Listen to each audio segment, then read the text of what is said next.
All right. So I'm getting an idea of how rough I look. This is what 3 hours of sleep gets you. Yeah, I appreciate being with you. Yeah, we understand that you were there when this kind of all started to unfold. Can you kind of just set the scene for us? Yes, I was on the House floor towards the back of the chamber, and we knew something was going on when Speaker Pelosi got literally whisked off the dais. Suddenly, Steve Scalise's security detail and the rest of the leadership got their folks escorted off the floor. We were hearing that there had been a breach of the Capitol.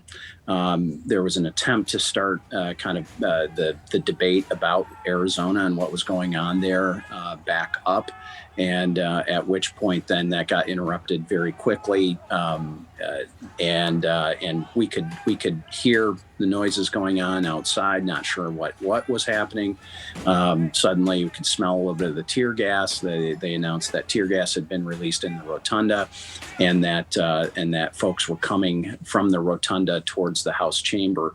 At which point, literally, again, I was towards the back, and I've got some photos that we may share at some point here.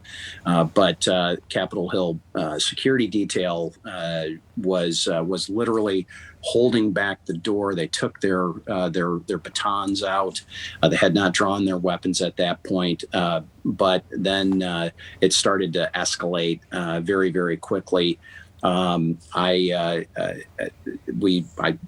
was near where they suddenly started grabbing some of the furniture. There's a desk in the corner. They grabbed a bench. Another Capitol Hill police officer and I grabbed a bench to bring towards the main set of doors. It's the main aisle that, if you watch the State of the Union, that's the aisle that the president walks down. It's a fairly short distance from those doors to the rostrum. At about halfway there, suddenly the Capitol Hill police officer started screaming, shots fired, get down." Obviously, I dropped the bench. I was down. The police officer that I was with said, "We got to get this over there." I picked it back up again, at which point another Capitol police officer was screaming at me, "Sir, get down on the ground. You've got to get out of here. Let us do our job." And they did. It was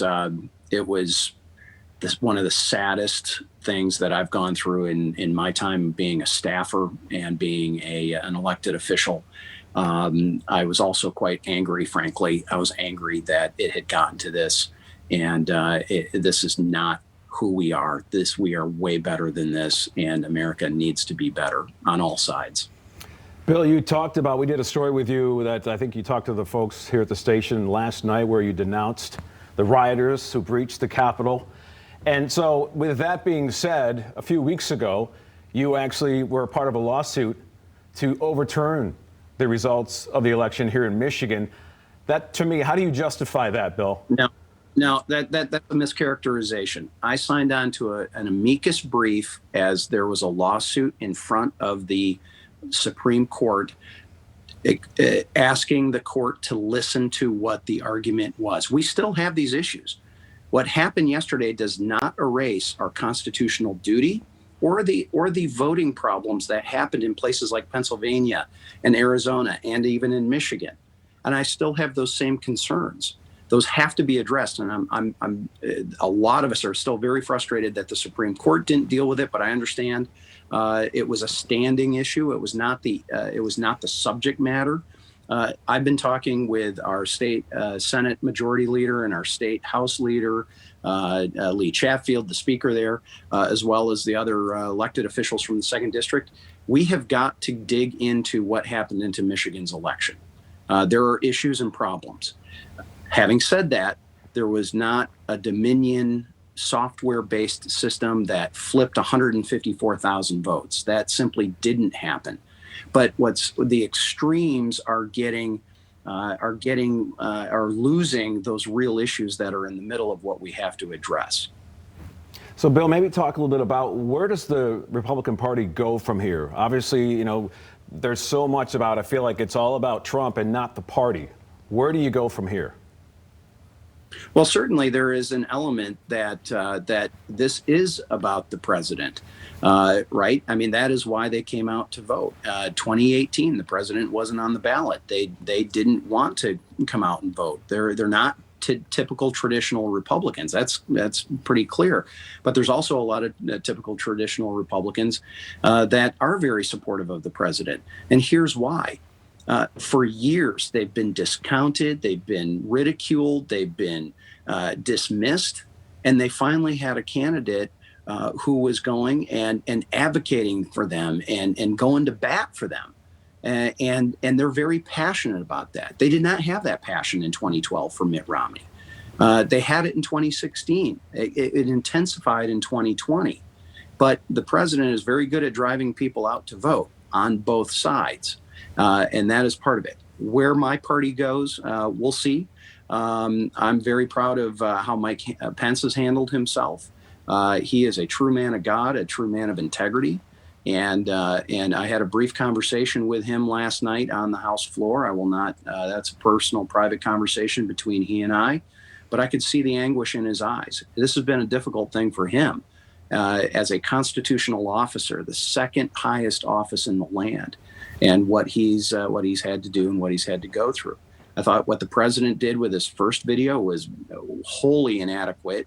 And even his second video, and that one got taken down. And the second one, I still don't think was adequate. He should not have been Joe Biden going on television first. It should have been the president going on to television first, telling his supporters and telling the people that were in Washington, D.C. to be peaceful, to stop doing this and to go home.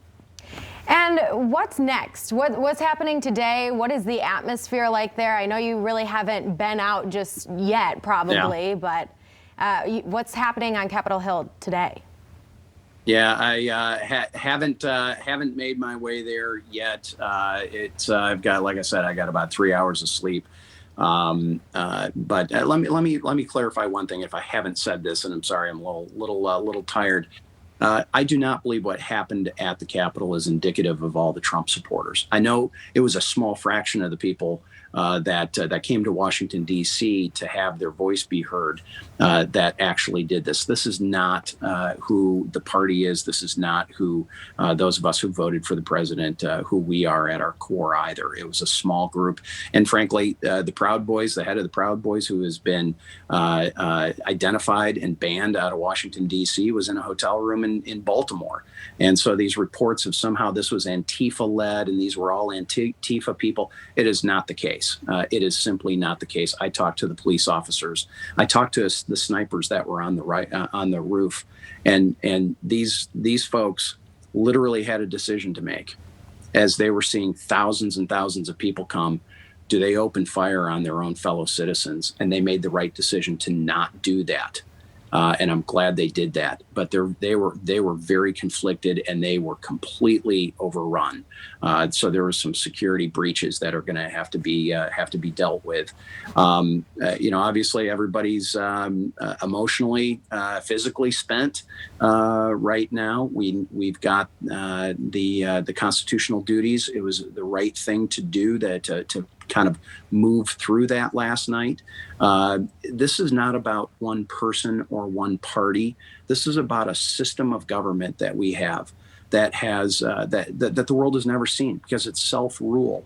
And it was important that last night that we move through that constitutional system and utilize it the way that it was set up, with the states deciding who our president was going to be, not a vice president deciding that, not members of Congress deciding that. This is up to the states, and it's something that we're going to have to continue to explore and have this conversation as a community. Bill, thanks for being with us this morning. We appreciate the time. All right. Thanks, guys.